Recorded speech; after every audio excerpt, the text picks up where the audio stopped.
初期。それで思い出してたのは、啄木の歌。なんとなく、今年は良いこと、あるごとし。元日の朝、晴れて風なし。まんまやね。なんか、わかるよね。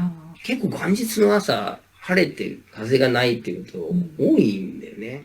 こう、誰が歌ってもおかしくない。別に啄木じゃなきゃいけないっていうことはないんだけど、でも、なんとなく今年は良いことあるごとし、今年とごとしかけてるのもちょっと巧みだね。ちょっと英語のライムみたいな感じ。だけどこのね、元日の朝晴れて風なしって、他の日の朝だったら、あんまり気づかないかもしれないけど、元日だと朝から弁当を作ってないんだよね。これから仕事行かなきゃとか。で、わーってこう、いつもの朝のてんやわんやと違う。